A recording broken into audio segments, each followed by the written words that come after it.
Hi everyone, hopefully this is on now. Yes, I can hear that.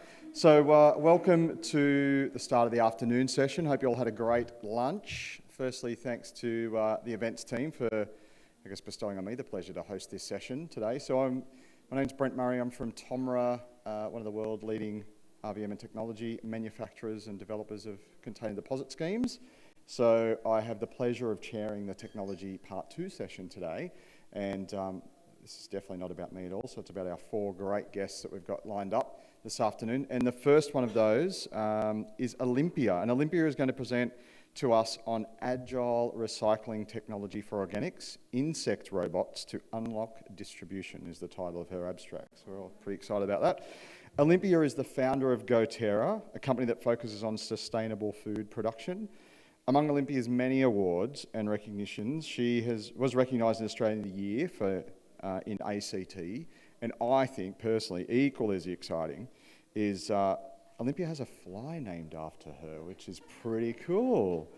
So that was named after her by the CSIRO, and it's Hermetia olympia, a soldier fly species that's found in the Daintree rainforest. So without further ado, please welcome Olympia to the stage. Just please, round of applause.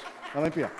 I forgot the most important bit. No. So team, if you've got questions, live questions, shoot them through on the app. The Q&A session, we'll take those first, and we've got some people online, I think, so we'll take it from them, and then we'll, if we're done with those, just put your hands in the air, and we'll get a microphone over to you. So, awesome. Further ado, over to you, Olympia. Yeah, great. Hi, everyone. Can I use this? No, I won't upset the apple cart. Okay, so this is kind of a fun sort of time to be at Coffs Harbour, because about 3 or 4 years ago was when I first presented at this conference, and it was like, hi, I think maggots in a box is a great idea, and there were about 15 people in the audience that day, and everyone was like, silly girl, go back to Canberra.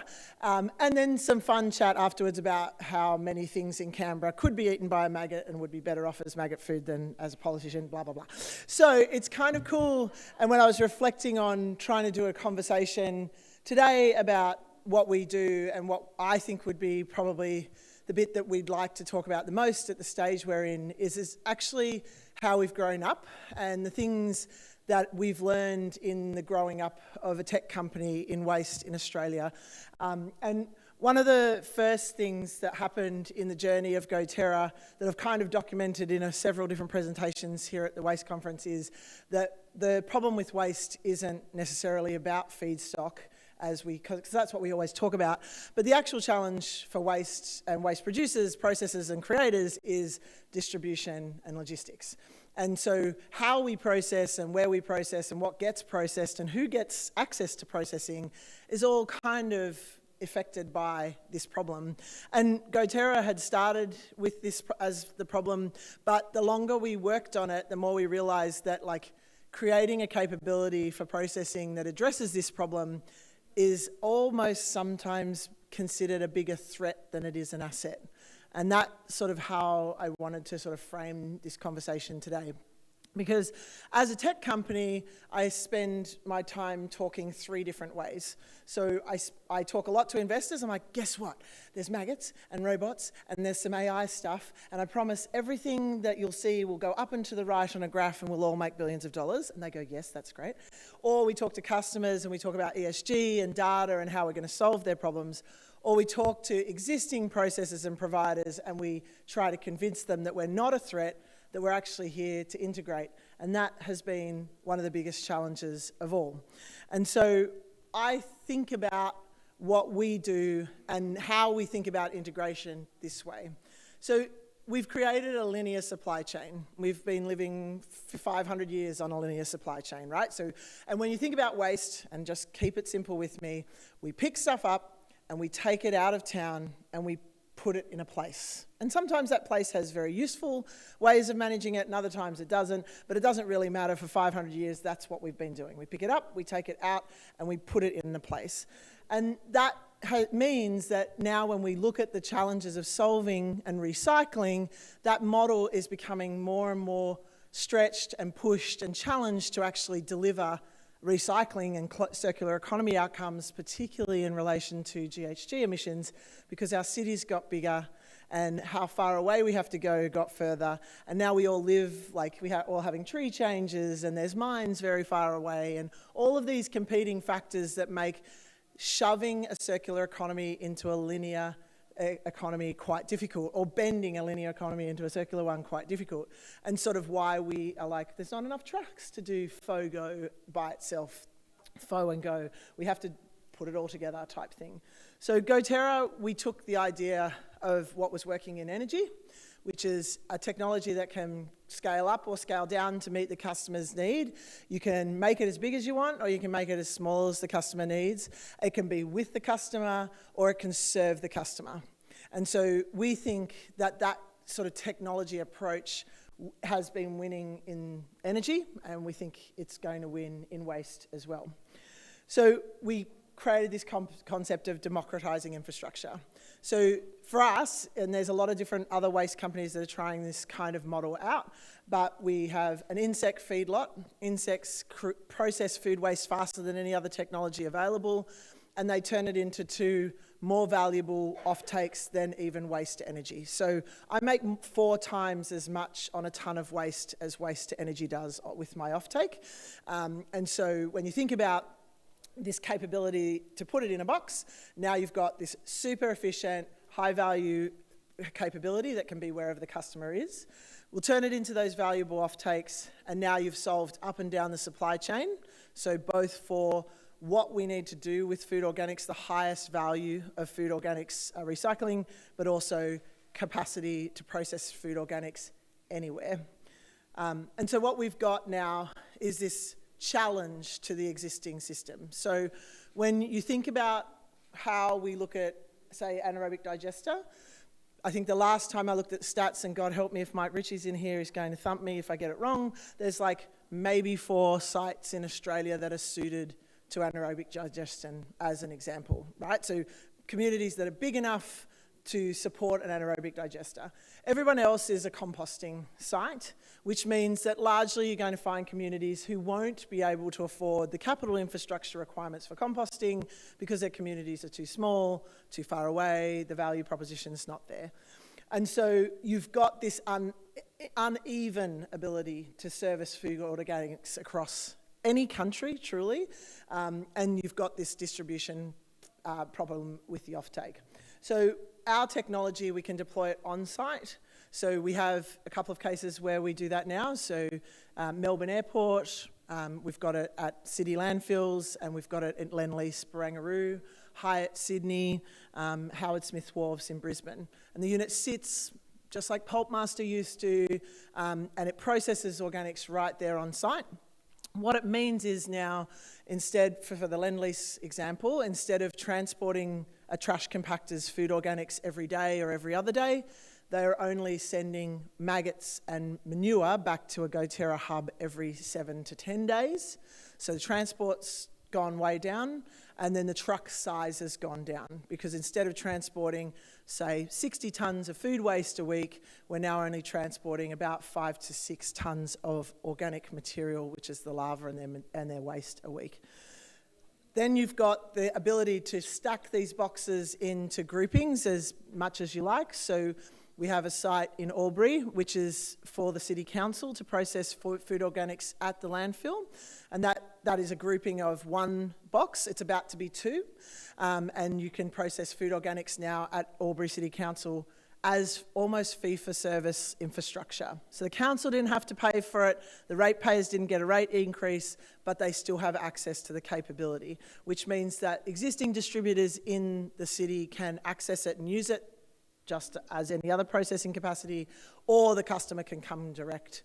And then finally, we own our own sites just like any other landfill. We currently have contracts in play with existing processors who are like Cleanaway, where we've got a site at Wetherill Park where they've contracted a specific customer's volume, and we've built a site just for them. So in doing that sort of thing, what you've done now is upside down what was true before, which was you had limited processing owned by existing processors. If you were a processor or a distributor that wanted to access it and it wasn't in your region, then you had to use someone else's site. You then ended up with a different pricing point. Your smaller markets were getting overlooked, and then you had all these feedstock problems where it's like, oh, we can only take this, but not much of that, and some of this, but never that, or not today because yesterday we got all of this other stuff. Whereas today, moving forward into tomorrow, we can grow. So in the case of Albury City Council, we started with one box. We didn't build out the site to be as big enough for what Albury and Wodonga would need entirely. We built just what we had sales contracts for, and then we're adding site utilisation capacity as we grow. So now your infrastructure deployment requirements are much lower and more agile, and then your commercial processing at minimum volumes. So we do one box is doing 1.7 tonnes a day. So you've got a lower entry point for what is commercially viable. And then we can process anything from biosolids all the way through to anaerobic digestion, digestate. So everything and everything in between. Depackaged, not packaged, grease trap waste is my only blocker. And because I just saw one of our engineers, also very large bones. So, she'll hit me with something when we leave here. So what you have to think about then is, what does it mean? And I think one of the biggest challenges that I've had when we talk about this is somewhere in the conversation, either subliminally or very directly, the question or the statement comes up, which is, you're now cutting my lunch and I'm not interested in working together, right? Because if I'm going to do all of these things, where does everybody else fit in? And I think that's actually just a change of perspective requirement for the actual reality. Because before, in a more linear approach, you would say, I'm a composter and now I'm going to go into food and I'm going to make this massive investment so that I can process and manage food, and it'll return me, I don't know, 5 to 6% ROI over the next 20 years. With us, as an example, you can now make zero capital investment, you can sign a 5-year take or pay, and you've got immediately the capability you require, and the margin for actual profit is higher because you don't have to manage it, operate it, or service it. You just have access to it. And I think this is where we can shift our thinking in how we make this change to a circular economy, where it doesn't need to be everybody who wants to be a processor or a distributor owns all of the components. Or if you're a city council, you have to own all of the infrastructure to deliver this service to your community, where you can instead use pay-to-play infrastructure to provide the service, but with the minimal cost to the community. Co-location is, I think, one of the biggest opportunities for this model, and I think when technology is doing its job, everybody truly wins. Rate increases is analogous to political suicide, but it's also what slows down the process of adoption. And so if you can create or reduce this barrier to entry by saying, hey, it's just pay to play, I just need a place to provide the service, there's a much easier integration capability for councils and communities. Co-location with specific feedstock sites, I think, is also an overlooked opportunity. So in the case of FOGO, we have a number of FOGO sites where we don't do the go, that's not our core business, but we're really good at doing FO. And our insects clean up FO in a pretty unique way that makes it very efficient. What is interesting is the go still needs high nitrogen to accelerate its process, and our offtake, the manure, can accelerate a composting facility's process by about 3 weeks. So co-location with some of these technologies can actually improve the ROI of existing businesses by just downstream adding that product in. And then on-site with the customer, I think this one can't be sort of skimmed over. There's so much pressure now with the ESG requirements and reporting across Scope 3, where a lot of the bigger companies are wanting to just take hold and own their own data and manage these processes themselves. And I think that sort of balances out and we all get a little bit more calmed down as we go.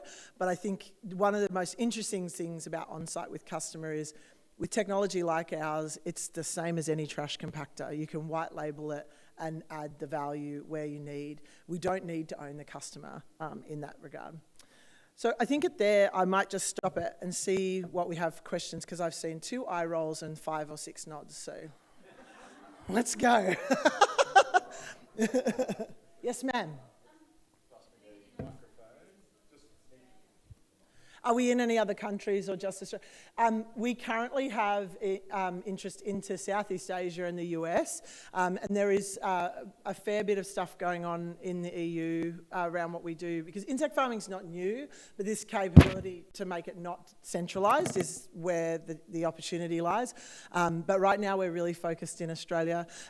Contrary to most Australians' belief, we're actually ahead in waste legislation, and so Australia is actually the most opportunistic country at the moment for building these models out and proving them. But yes, coming soon to a country near you, once I've had a nap. Anyone else? Oh, stop. Yes, sir.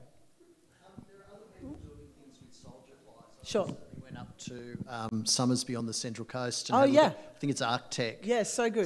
How are you seeing the whole landscape in terms of using insects? I mean, they've got a different process to you and maybe different aims and outcomes. They're Absolutely. trying to get all of the food waste out of the residual. Yep. What are you seeing happening in the field? No, I think like anything new, I think there's going to be different ways to apply the technology and where you see value. And I guess I just feel like we have to keep the aperture open and stop sort of looking for the one-trick pony that helps us solve. Like, if we're doing our job right, every time we turn around, we should be trying to valorise the valorising of the valorisation. We don't have pressure to do that ad nauseum right now, because we still feel like we're still quite privileged, right? We haven't got to the point where like, oh, there's not much stuff around. And but as things get more constricted and climate adds more pressure, I think that will start to feel more normal, that how else can we? I think the way that Arcento is looking at residuals is really important, because black soldier flies are a better option to sort of MWU, or maybe a better way of saying it is like a improved MWU style valorisation capability. But I still believe that one of the biggest challenges still is centralised as an only option means you've reduced your total addressable market. And so as a producer or a technology solution, we want to have a wider addressable market. So yeah, I want everyone. That's just me. Yes, sir. Are you aware of any biological shocks or diseases that might affect the insects? Yeah, so like any live animal, you've got to manage the production system, and this is where the symbiosis of machine and software and animal can be quite interesting and has been part of that deep tech journey. But the insect we farm is an aerobic feeder, and so pathogen-wise, you've got almost a zero pathogen load during processing because they're aerating as they're eating, and they are non-vector, non-pest, so they don't transfer disease and they aren't a pest species internationally. What you have to manage is the colony health, which you have to do with any living organism, which is making sure that it's resilient. So, we add additional genetics every quarter to make sure that we're not inbreeding, et cetera, but those are normal production systems you have to manage with any animal. Yeah. Anyone else? Awesome. Well, thank you so much. Have a lovely afternoon.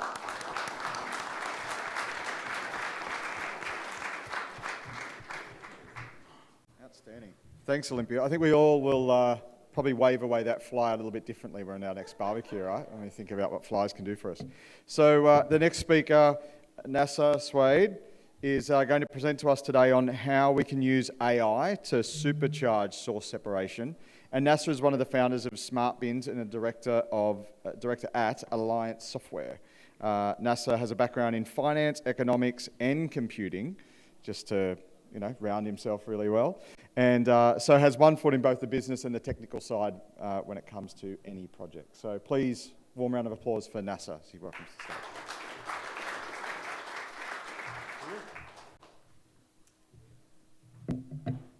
Good afternoon, everyone. As you've just heard, my name is Naser, and I'm a director at Alliance Software. So I am kind of jealous of the nice, simple slides that were up just before. Mine are a little bit more flashy than that. Forgive me, tech background, I can't help myself. I got a little carried away. But I hope the story is easy to follow, and you'll find this an interesting talk, and you learn a little bit. So what have we been doing over at Alliance Software and CleanBins? Well, we've been trying to answer the question that's posed as the topic of this talk. How can we use AI to supercharge source separation? But before we get too far into that, I want to talk a little bit about why we want to use AI to supercharge source separation. Where's the problem? In Australia at the moment, we're generating roughly 3 tonnes of waste per capita per year. And that number is growing at twice the rate of our population. So we've got a problem, and it's getting bigger. It's getting bigger even when we adjust for population growth. Now, it's not all doom and gloom. Our diversion rates are actually pretty good, between 40 and 70%, depending on the waste stream, which isn't too bad. But unfortunately, contamination is a problem. Of non-organic waste, more than 20% of it ends up in landfill anyway. So we're trying to divert it, gets to the processing facility, it's full of trash, forgive the pun, and we take it and put it in a hole and put some dirt over the hole and call our job done. And that's before we talk about organics, where contamination is an even bigger problem. We've all seen FOGO in the headlines recently, perhaps, I don't know what you guys are subscribed to, but I've seen it in the headlines recently, and there is a problem. There are microplastics being found in the output of these systems. There has been asbestos found in mulch in playgrounds, and really we want to be able to use these materials in the highest yield application we can. We want them to be as valuable as possible, because that validates the whole cycle. If we can produce a valuable commodity out of this, then we can fund the operations that we need to fund to continue to make the situation better. And when we undermine the core principles of this whole process and end up with contaminated material, then demand decreases. People lose faith. Do you really want to grow your food in soil that's contaminated with plastics? Probably not. Do you want your child playing at playgrounds where there's asbestos in the mulch? Of course you don't. And so the price of these goods and the value of these goods decreases, and it threatens the entire system. So how do we improve? Well, there are general methods for continuous improvement that we can look to for some inspiration. Whenever we want to keep improving at something, we want to be able to measure our success state. So we want to be able to articulate where we're heading and measure our progress towards that goal state. We then want to take those measurements, analyze them, learn what we can, and determine our next best course of action. Where are the highest yield activities that we can undertake to most quickly reach our goal state? How do we get there as fast as we can? And then we act. We do things. We try to influence change. We try to impact behaviour and make that situation better over time. Then we remeasure, see how we're going, and continue to adjust, going through this cycle of continuous improvement until we can all pat ourselves on the back and head on to utopia.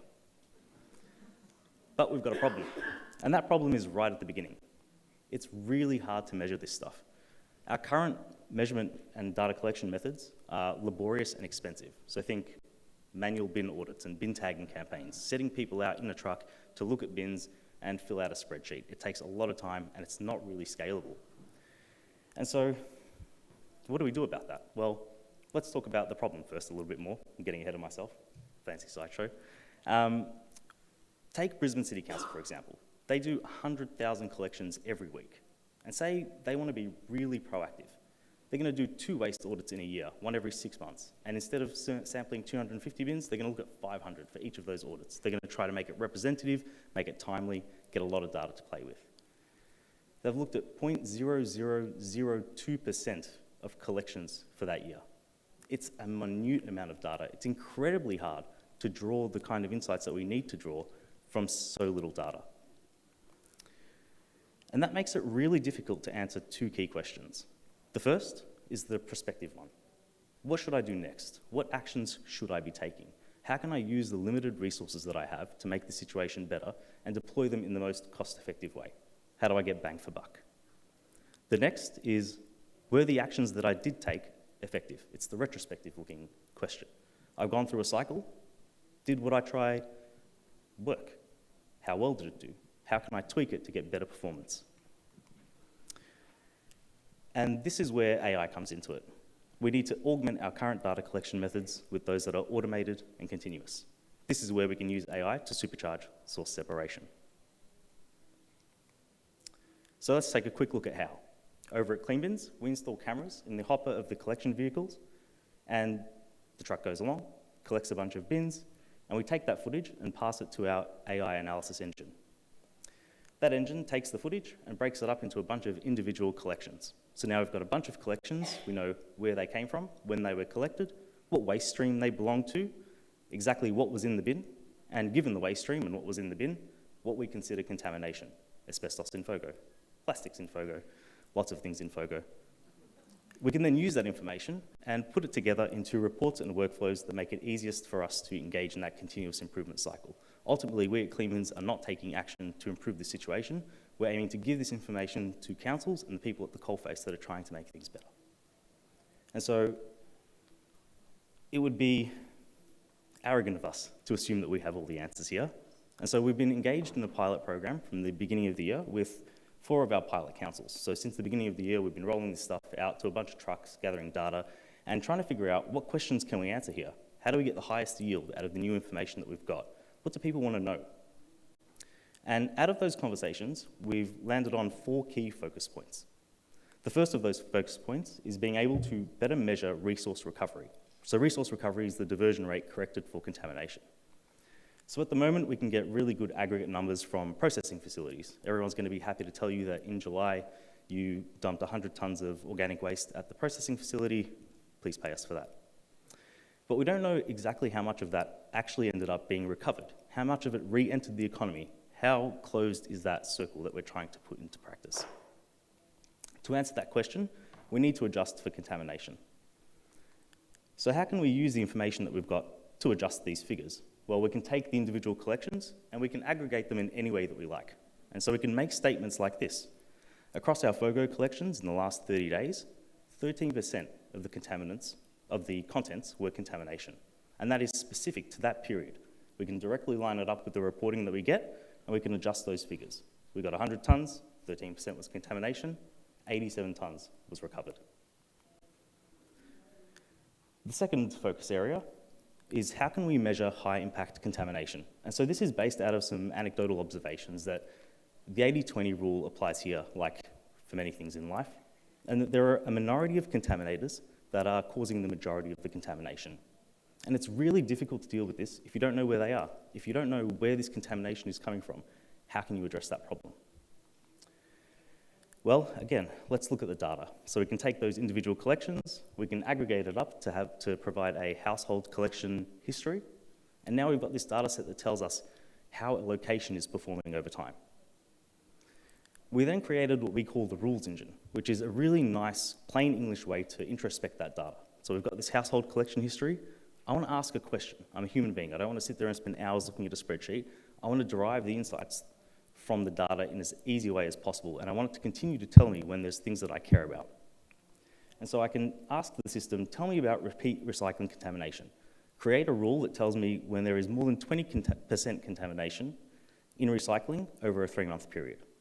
I can then look at these cases, look at the heat map for my collection area, and start to think about how I can creatively problem solve or engage my community to improve behaviours and reduce this problem.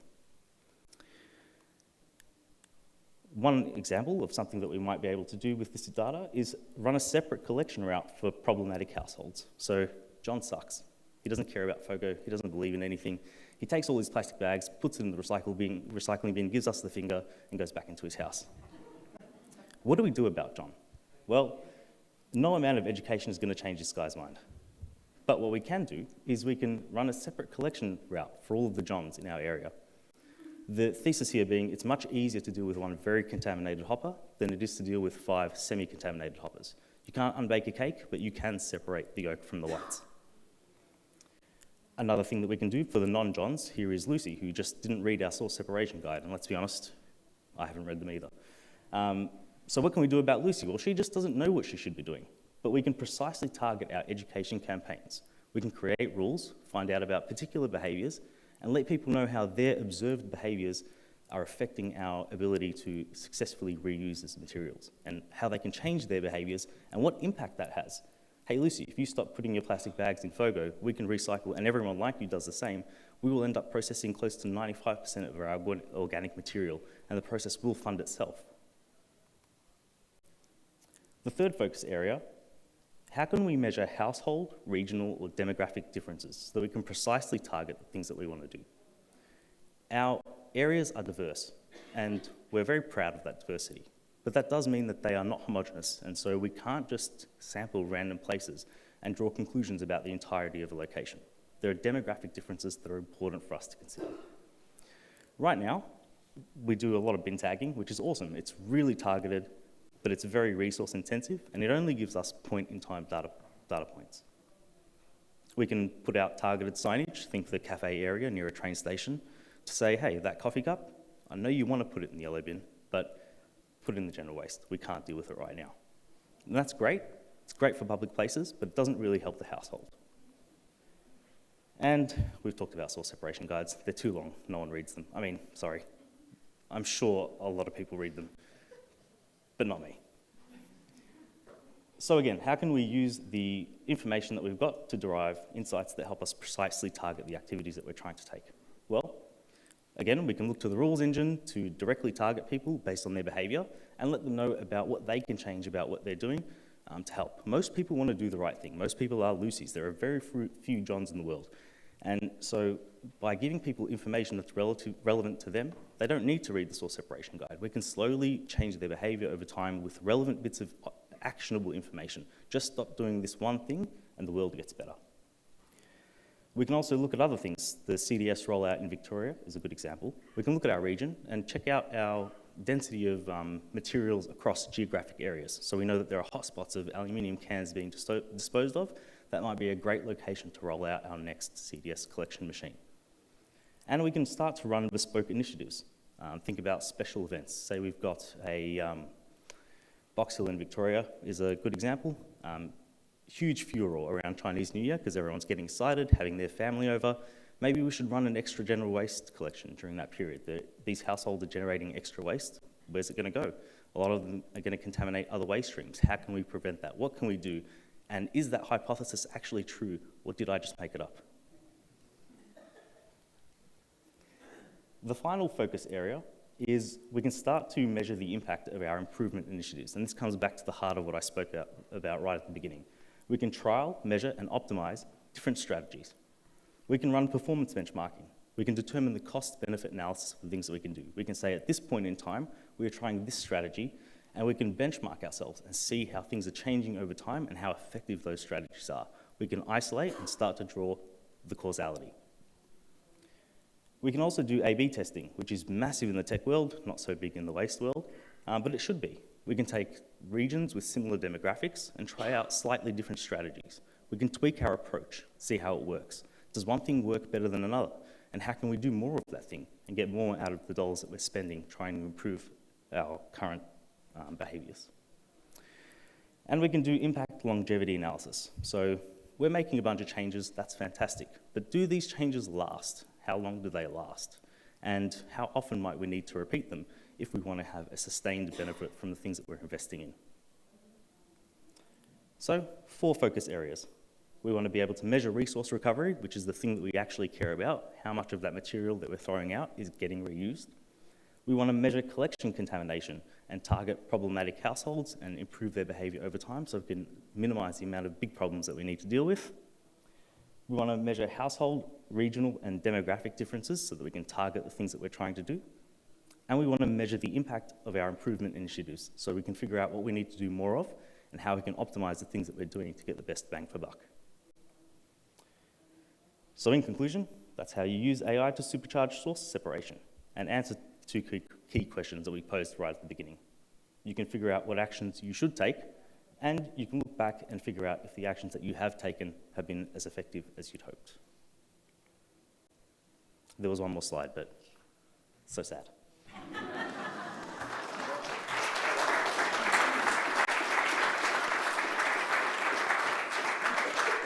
Do we have time for questions? We have plenty of time for questions. Excellent. Any questions? To the floor. Amazing presentation, thank you. With the materials, understanding what's in the bins and coming, so when it gets to the MRF, we've got the problem of we're not notified about what's in those trucks and what's coming in until it gets dropped. Yep. So what about that gap between council knowing, being able to do the education, the drivers, the collection companies knowing? What about the processor knowing and how we can then capitalise on whether that truck needs to even come in, whether it needs to be isolated, it's got hazardous items in it. That's what we're interested in. Yeah, it's a great question, and it's why I love speaking to the people like the ones in this room. We hadn't thought of that until very recently. Someone else brought it up and we thought, wow, Up until now, we've never heard a good argument for doing the detection on the truck. And so we've gone with the easiest technological approach, send the footage off-site, use the most powerful computers in the world and figure out what's there. But that's a great reason to do it in the truck, to compress those models, run them on hardware in the vehicle, so that the driver has knowledge of the contents of their vehicle when they're coming to the processing facility and can potentially divert it at the last minute. So it's not part of the scope of the current solution that we've developed or are piloting, but it is part of a potential phase 2 if the cost benefit makes sense.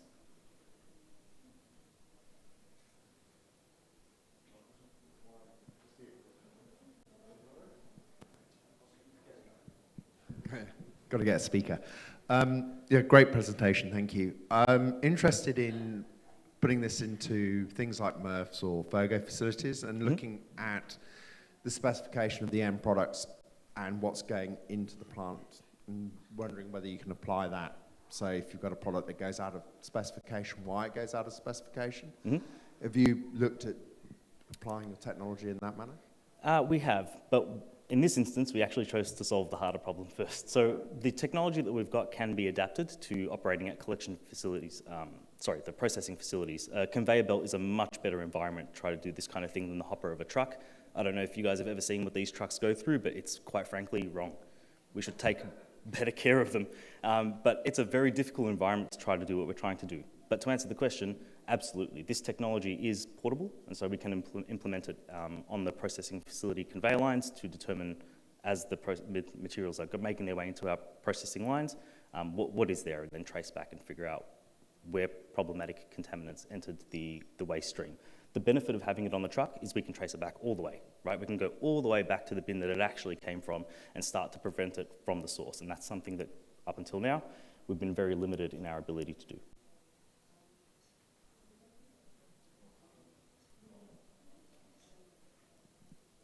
As a curbside operator, and those trucks that you say go through a lot, I've got 180 of them. The challenge we have is what's contaminant and what's new through the in-hopper cameras that we've got, the GPS we've got, and right down to the nearest 1 or 2 metres of where we picked up the bin. Where do you see AI and the ability for CleanBins to influence the councils or the residents? Is there an education mechanism that comes with this to actually get the disciplines back to becoming a successful behavioural change? Give or take that in FOGO, 2 bins and out of every 30, maybe 50, are going to give extreme contamination for that FOGO processor. So it doesn't take much to make the whole load technically redundant if you don't sort it out properly. So the technology in cab is there now. The question is how much information is too much information if you don't actually action it or act on it? So do CleanBins have a strategy with regards to assisting councils with the education mechanism of getting back to the upstream contaminant problem? Great question. Absolutely. This isn't just about the tech in the truck. The core value offering here is the platform that we provide along with it. So I didn't get into it too much today, and here's the plug. I've got a booth around the corner if you want to talk about it more, where I'll take you through all of the interfaces and what the platform actually provides. But great question, 100%. This isn't valuable unless we can use it, unless it's easy to use.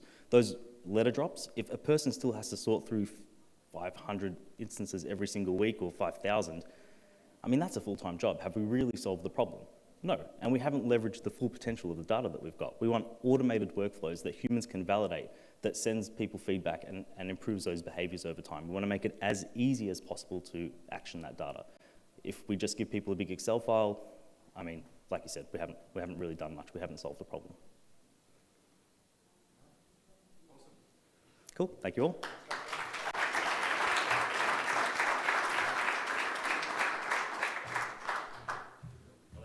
You did. Okay. And so our next speaker, oh, that's pretty loud.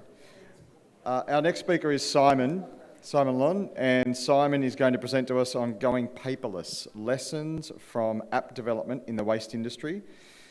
Simon founded Traste to solve a problem. Waste contractors were struggling to provide accurate and auditable waste reports on construction sites.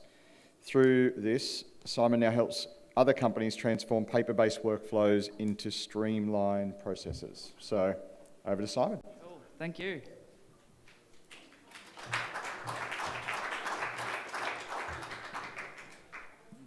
this out here. There we go. Hello everyone, thanks for coming. My name's Simon Lunn. I'm a sustainability analyst and founder of Traste. And for the past 5 years, I've been helping companies automate and streamline their waste reporting. Out of the way. So I'm going to start by... Hello, yeah, sorry. I'm going to start by telling you how these three things came together for me. This is a picture of me over in Sweden. I just graduated my master's in sustainability, and at the same time, I picked up my first job in the waste industry. I was working remotely for an auditing company based in Sydney, and I just happened to be working in a co-working space that was in central Sweden, and it was absolutely full of app developers. So that's how waste reporting, sustainability, and app development intersected for me. So I want to ask a question in the room. I'm hoping to get a few yeses. So who here loves data? Oh, that's more than I thought. Well, you guys will be happy to know that in 2017, data overtook oil and gas as the world's most valuable resource. But collecting this data has its challenges, particularly in the waste industry. Traditionally, it's been sort of set and forget. People haven't been asking too many questions. But that's starting to change. Nowadays, there's more and more reasons why waste data is important, and one of those is environmental certifications. So, for example, the Green Star is a certification in Australia, the leading certification, that verifies that new buildings in Australia are environmentally friendly. And as part of that verification, they do energy, water, and all the other stuff, but part of it is waste. And you have to verify that 90% of the waste coming from that construction site has been recycled. So these sort of ratings are becoming more popular. This shows, just last year, almost double the amount of buildings were Green Star rated. So with that increase in demand, also comes an increase in demand for waste reporting. So I'll just talk you through a little bit about what the Green Star reporting process is. Basically, you've got waste coming off a construction site, going over a weighbridge. From there, it's sent to a waste facility, and then generally tipped out onto a sorting floor. From there, it's split into its different materials, and it's someone's job to visually estimate that load. That's then summarized into a report and sent back to the builder to verify their recycling rate. Now, a couple of points to mention here is there is no standard procedure for a visual estimate in the current Green Star guidelines. There's no third-party review for this process.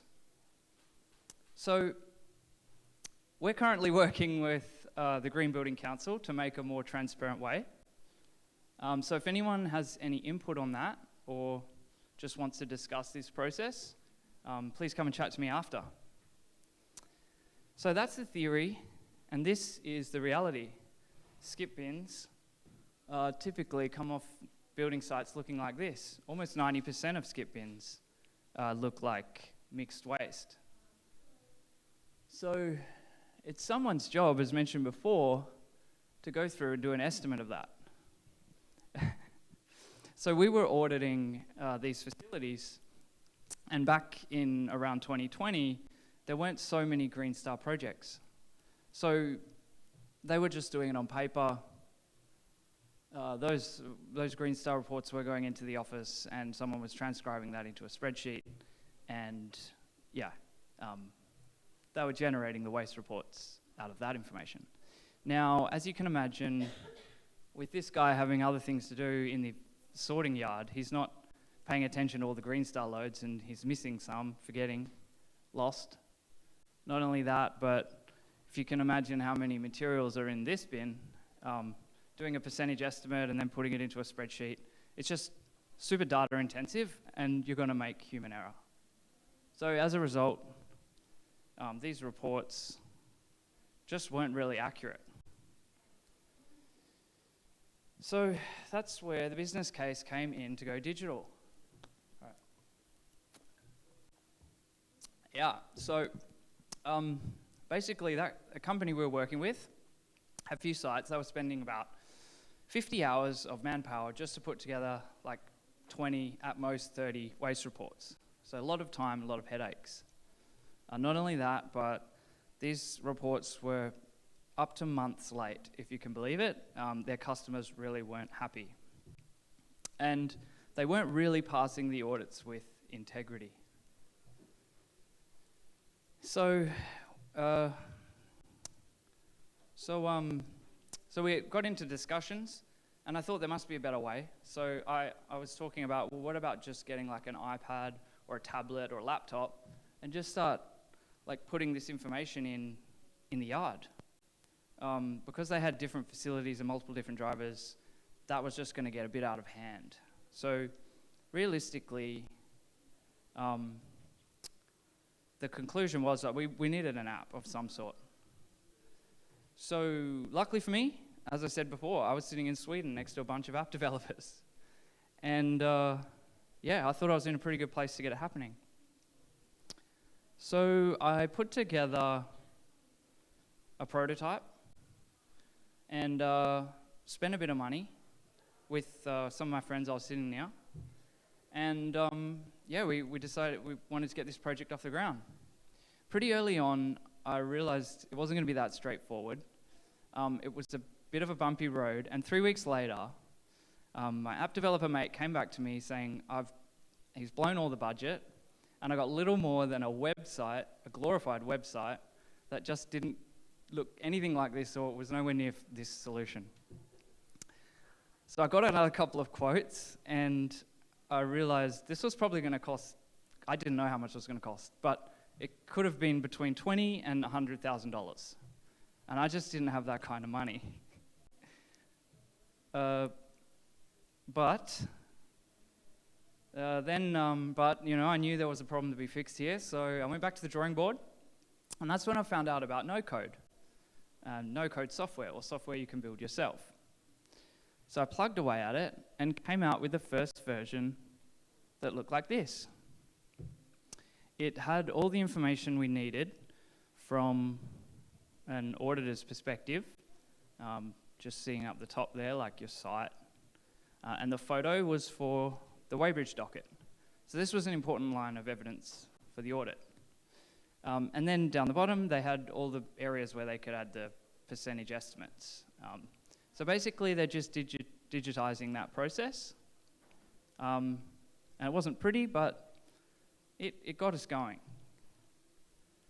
Fast forward to today, and it looks a little more streamlined. Sorry. Yeah, so nowadays you can have multiple different profiles log in. So the drivers can still log in and they'll see their estimates. But you can also have an admin log in and do like a check to make sure that the estimates are coming in and they're correct. And once those have been approved, the information is used in the waste dashboard breakdown here. And that can be accessed by the client. So they don't have to wait months anymore. They can just log in and see that information live. Yeah, so what worked here, what worked well, is firstly the business case. So going digital, I'm finding out that the best way to convince people to go digital is to create a business case. So in this example, it was pretty obvious. The amount of time they were going to save was going to be worth going through this process. So secondly, I think it's been touched on before, change management. Maybe it was this morning. Getting everyone from the organization, getting everyone's buy-in is really important. Now, in this case, it was interesting because I actually had the buy-in of management, but they were concerned that the drivers potentially weren't going to pick this type of process up. That, as mentioned before, they've got other things on, they're driving, collecting, this green star is potentially only 10 or 15% of their loads, it's going to be annoying for them. So I went out to site and sat there for 2 days and waited for each of these drivers to come back one by one. I was pretty committed to this project, obviously. And I helped them download it on their phone and also just explain how collecting this waste data was important, but from a perspective of it's going to help win more work and it's better for the business. It's going to keep the bigger clients happy and probably lead to winning more better projects. In line with that, the interface had to be really easy to use because these guys, as I said, their main business is driving trucks or being in the yard or doing other things. So they don't want to be fiddling around with little apps and can't use it. So basically it had to be really user-friendly, nice big buttons and simple. So that was important. And lastly, I think what helped in this project was having the fast development. So we'd have discussions about what needed to be done, and then we could implement those software changes quickly, and we would keep momentum for this project. So yeah, there's surely plenty more, but I think those are the main takeaways. So a little bit about no code. It's been brought up a couple of times in these sessions, or low code at least. It's basically software that helps you build software, kind of like how Squarespace helped people build websites back in the early 2000s. We now have softwares that can help you build your own softwares and your own apps. So that's what I did. I built an app with no code. That meant I didn't have to go off and spend a year or two learning a complex programming language. I didn't have to pay my software mates any more money to, just sink a hole in my pocket. And yeah, but so there I was, found out about this, and I feel like there's plenty of other use cases as well. So yeah, I got talking with the waste auditor who works audits for the neighbours Green Star, the neighbours rating, which is another environmental rating similar to Green Star. So as part of that, they need to check the contamination rates in different commercial buildings. And yeah, that's a pretty messy job. They're going into the basements, tipping out the bins, separating the contamination, and they were doing all of the recording for that on paper, taking that into the office and putting it into a spreadsheet. I went out with them to work through this process, and they printed out like 4 or 5 different A4 sheets of paper with all the different bins on it. And I was pretty sure we could make it a better way. So we worked to doing that. Nowadays they get the phone out, select whichever bin types they have on site, and just start doing the weights and other stuff. And you can get really granular with it. That's a bucket that they use to tip all the milk and yogurt and stuff that's in the yellow bin. So getting really good granular information, and once it's digital, you can then set your processes in to automate and collect the data and insights you want to get out of it. How am I going for time? 5, cool. So yeah, there's also a sort of some simpler cases. One of the skips companies just did their vehicle pre-start checks on a logbook, but as you can imagine, their staff didn't always fill it out, and vehicles are breaking down. So it's hard to keep on top of. Nowadays I've helped, I've helped build an app here for these guys, so they can just log in on their phone, do a quick check of the vehicle, and if there's any damages, that gets sent, summarized and sent into head office. So yes, here it is. I think there's plenty of good use cases for this type of stuff. So going, sorry, just lost my train of thought. Oh yeah, I'll skip over this one. It's mango liqueur production facility. But as you can imagine, they have all these different machines like a labeler and a filler. And if they break down, the production stops. So again, they were doing it on paper. We've digitalized that process. So yeah, as I was saying in the beginning, data is the world's most valuable resource these days. And so collecting this data is going to be important. And I think it's going to be particularly important with regards to these sustainability and ESG requirements that are coming up, as a few people have mentioned before. So I actually work 3 days a week as a carbon accountant in my other job, and for those that don't know, there's new legislation getting passed in the government at the moment, which is going to mandate greenhouse gas emissions reporting for larger companies starting next year. It hasn't been passed, but it's pretty likely it will. So from there, we're going to have new reporting requirements. It's going to have to be collecting stuff like petrol, electricity, even like how your employees got to work. All that stuff's going to have to be captured from a greenhouse gas emissions perspective. And because it's kind of new, we don't really exactly know how we're going to put the systems in place to do that. But what's pretty obvious is that going digital is going to probably give you an advantage over those that don't. Because as I mentioned, it's a very data-intensive process. So yeah, so that's where I think no-code is kind of a great solution for these type of future problems. And yeah, once again, I'm Simon Lunn from Traste, and I'm taking the waste industry digital one load at a time. Thank you.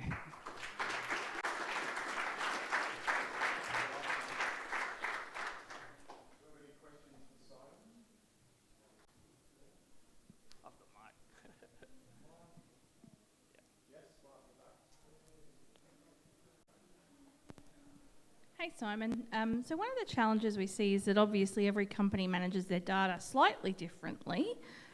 Different bin companies are going to have different data structures and different types of products they offer. How do you make sure that you can, modify or whatever you do so that they can all use the same functional system but still get similar reporting outcomes even though they maybe have different product standards or different processes? Yeah, that's a great question.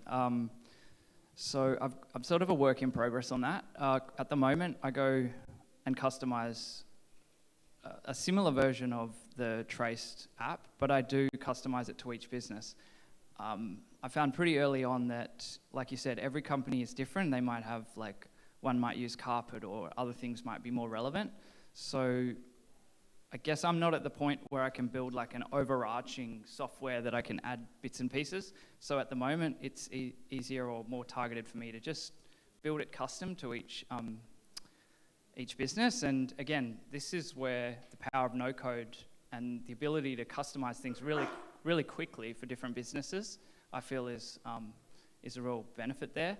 So yeah, for example, I was initially with the skips companies, and then I've had some discussions and built some stuff for demolition contractors. So they have 2 40-litre bins or different types of bins, and then they have different sites and requirements. So they have their own standalone app as well. But it's a great question at the moment. Yeah, it would be good to build it all together, but that's a work in progress.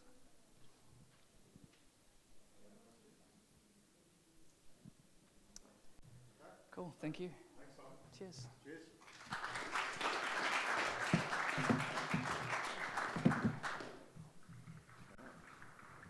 Okay, team, wait for the change of seats to happen. Our last speaker for this session, and then we're off to afternoon tea, is Eugenie Alonzo. So Eugenie is going to present to us from intent to action, closing the recycling gap for businesses. And Eugenie is the Chief Marketing Officer at RecycleSmart and has played a pivotal role in nurturing the growth of the Power Pickup. I'm a user of the Power Pickup, so thanks to the Pink Bag team. It's very good. And her team strive to make recycling accessible and engaging. So please welcome Eugenie.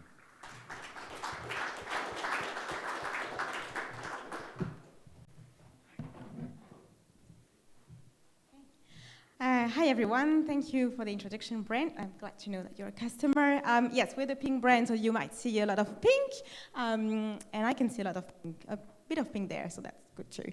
So today I would like to talk to you about how we have come to a solution that can help closing the gap when it comes to recycling for businesses. So before I do that, I'm just going to give you a quick intro about what RecycleSmart does for those of you who might not know it. So basically, we are an on-demand service collection that collects tricky to recycle items from homes, from businesses, and from council facilities. And then we work with a network of recyclers that will take care of it. We initially launched our solution for individuals, but because we received lots of inbound inquiries from businesses, we've decided to extend our service to businesses last year, and I'm going to talk to you about our findings. So we'll start with the problem. So the problem is that there is a recycling gap for businesses. So first of all, it looks like there's an untapped recycling potential, because as you can see here with a few numbers I've put there that are for retail stores in New South Wales, businesses are generating a lot of waste, and then even for simple streams like paper and cardboard, for example, there's a significant amount that is still not recycled. To be honest with you, when I saw those numbers, I was a bit heartbroken to know that in this day and age, there's still like 1.5 million trolleys of cardboard and paper that are sent to landfill every year in New South Wales alone. So we see that there's definitely a huge room for improvement. So that's one. The second thing is that there is no tracking or very little tracking. So only 43% of the businesses in New South Wales are actually measuring what they are generating in terms of waste. And as we know, you can't improve what you can't measure, so it's definitely a problem too. But it's not all doom and gloom. There's a lot of good intentions. So we see here that 3 out of 4 Australian businesses believe that good waste management improves the public perception of their company. And we know that everyone wants to have a good brand reputation. So we truly believe that there's something to do there. So as we just saw, the gap comes from a lack of connection between the intention and the action. And it also comes from a lack of plans and metrics. And it is a big problem because, as you can see here on that graph, businesses, whether they're in the commercial space or construction and demolition, are the biggest contributor to the massive problem that Australia has when it comes to waste, as altogether they generate 62 million tons of waste annually. So what is the solution? What is one part of the solution could be the product we've created, which is the power pickup for businesses. So for those of you who know about the power pickup for individuals, the pink bag, we've taken it to businesses with a very simple solution, simple being our motto at RecycleSmart. So basically, as a business, you can decide which streams you want to get recycled with us. You set up your area. We can do small-scale collections as well as big-scale collections. And then the only thing you have to do is to schedule a power pickup whenever you're ready, and you can do that online, which is extra convenient, and then your driver will be coming on the day that you've chosen. So as I was saying before briefly, we collect what we call tricky to recycle items. As of today, we collect over 100 different items that we have categorized in 4 different streams. So you have the soft plastics, and for businesses it's super convenient because that includes bubble wrap and pallet wrap. We collect as well textile, which includes uniforms, e-waste of all sorts and shapes, this clicker, this monitor, phones, tablets, anything with electricity. And we also collect what we conveniently called misfits, which is a bit of everything. That includes polystyrene, batteries, pallets, and many more things, like your coffee capsules from your headquarters, printer cartridges, and lots of other things. You only see a selection here. So the way we have built a power pickup is relying on 4 different strategies to answer this gap that we've talked about before. So the first one is the easy setup. The second one is shareable engagement. The third one is a measurable impact. And the last one is that we've decided to expand a bit beyond recycling to further nurture the circular economy. So I'm going to address each of those pillars. So the first one is the easy setup. As I was saying before, we are true believers that it needs to be simple. So we have a digital solution. People can book online or on the app, and they can choose whatever they want and whenever they want it. So there's a customized setup where you choose your volume, you choose your frequency, you choose your streams. You can also manage multiple addresses with the same account, which makes it easier for bigger corporate, which might have different locations, if you think about stores, for example, or big corporations with different headquarters. And there's also a dedicated B2B support team that's here to answer any questions. So super easy, no excuse. The second pillar we've touched on is the shareable engagement.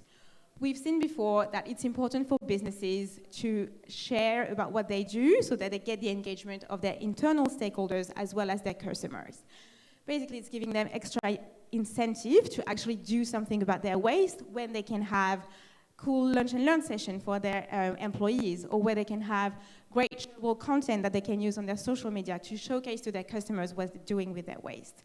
And so we provide all of that to them as part of our collaboration. The third pillar is measurable impact.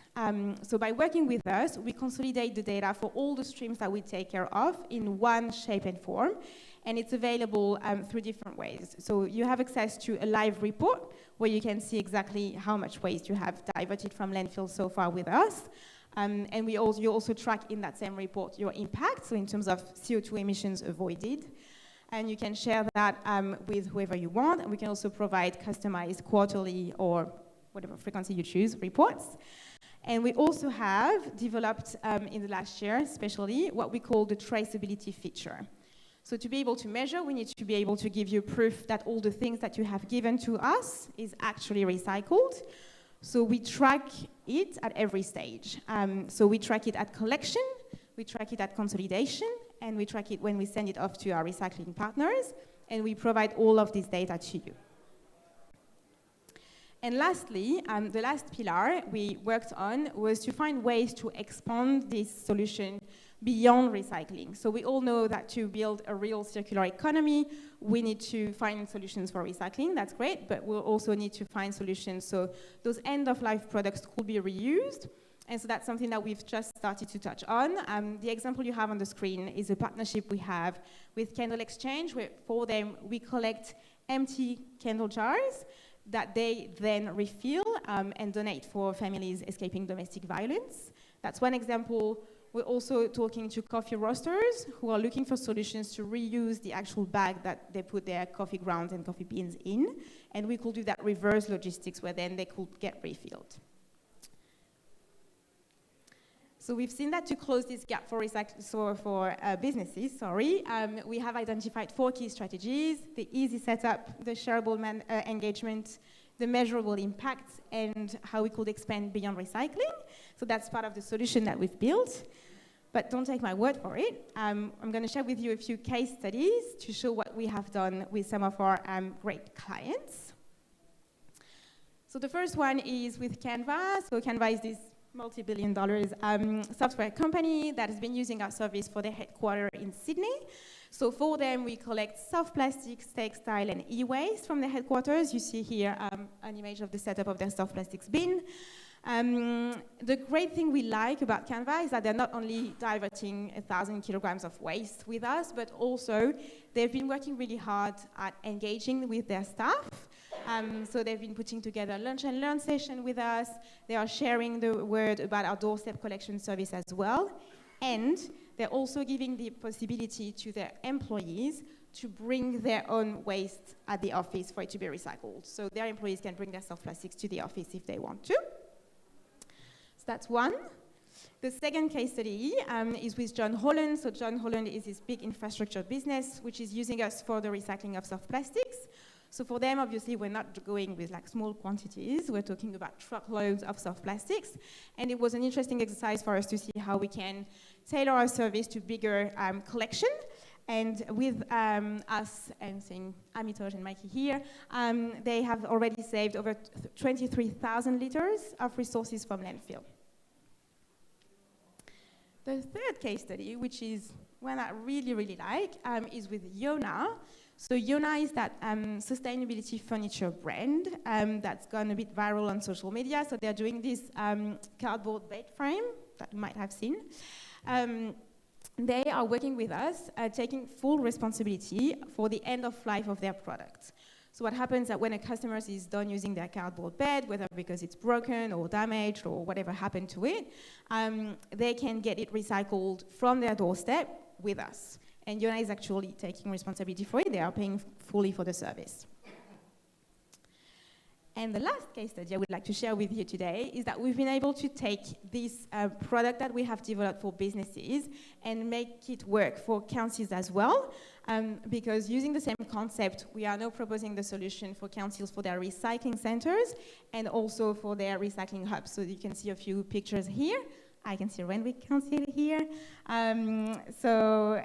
For them, we can collect any of the items that is on our list from the recycling center or from the recycling hub. The example you have there is for Newcastle, and we're actually collecting light bulbs, printer cartridges, X-rays, mobile phones from this station. And by doing that, councils create more drop-off solutions for their residents to allow them to divert more resources. That's it with the case study. So just to conclude, the reason why we believe it works are the followings. First, we truly believe in the power of offering a customizable solution. So there is just no excuse. It's too easy for businesses not to try it, at least. They can choose their volume, choose their frequency, and choose the setup they like for their HQ, for their facilities, and it's the same for councils. The second reason why we believe it works is because of the engagement pack that we propose for them to engage with their staff, with their internal stakeholders, or their external stakeholders. And the last reason why we believe it works is because we monitor everything and we report back to our customers so that they can share it, measure it, and improve it. And to date, we already have over 900 businesses who have registered with us. That's it. Any questions?